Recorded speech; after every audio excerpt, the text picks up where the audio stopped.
ସୌଭାଗ୍ୟରୁ ଝିଅ ହୋଇଥାଏ। ଏକ ସମୟର କଥା। ଗୋଟିଏ ଗାଁରେ ରଘୁ ଓ ଲକ୍ଷ୍ମୀ ନାମର ଏକ ଦମ୍ପତି ବାସ କରୁଥିଲେ। ସେମାନେ ଗରିବ ଥିଲେ, କିନ୍ତୁ ପରସ୍ପରକୁ ବହୁତ ଭଲ ପାଉଥିଲେ। ଘରେ ଧନ ସମ୍ପତ୍ତି ନଥିଲେ ମଧ୍ୟ ଭଗବାନଙ୍କ ପ୍ରତି ସେମାନଙ୍କର ଅଗାଧ ଭକ୍ତି ଥିଲା। ଲକ୍ଷ୍ମୀ ପ୍ରତିଦିନ ସକାଳୁ ଉଠି ଘର ସଫା କରୁଥିଲେ। ଦୀପ ଜାଳି ମା ଲକ୍ଷ୍ମୀଙ୍କୁ ପୂଜା କରୁଥିଲେ। ଦିନେ ସେ ମା ଲକ୍ଷ୍ମୀଙ୍କୁ ପ୍ରାର୍ଥନା କରି କହିଲେ, "ମା, ମୋତେ ଧନ ଦରକାର ନାହିଁ।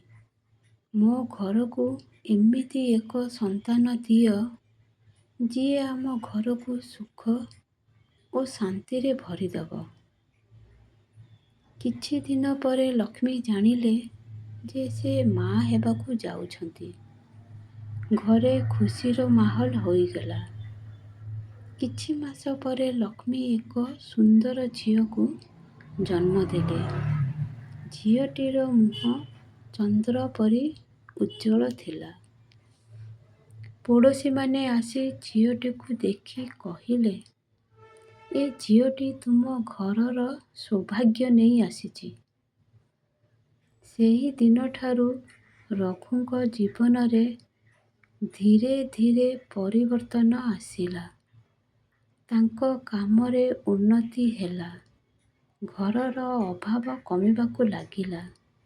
ଝିଅଟି ବଡ଼ ହେବା ସହିତ ଘରେ ହସ, ଖୁସି ଓ ଶାନ୍ତି ବଢ଼ିଲା। ରଘୁ ଦିନେ ଲକ୍ଷ୍ମୀଙ୍କୁ କହିଲେ, "ଆମ ଝିଅ କେବଳ ଆମର ସନ୍ତାନ ନୁହେଁ, ସେ ଆମ ଘରର ଆଶୀର୍ବାଦ।" ଲକ୍ଷ୍ମୀ ହସି କହିଲେ, "ହଁ, ଝିଅ ଘରର ଭାର ନୁହେଁ, ଝିଅ ହେଉଛି ଘରର ସୌଭାଗ୍ୟ, ମା ଲକ୍ଷ୍ମୀଙ୍କ ଆଶୀର୍ବାଦ ଓ ପରିବାରର ଖୁସି।" ସେହି ଦିନଠାରୁ ସେମାନେ ଝିଅକୁ ବହୁତ ଭଲ ପାଇ ଶିକ୍ଷା ଦେଲେ।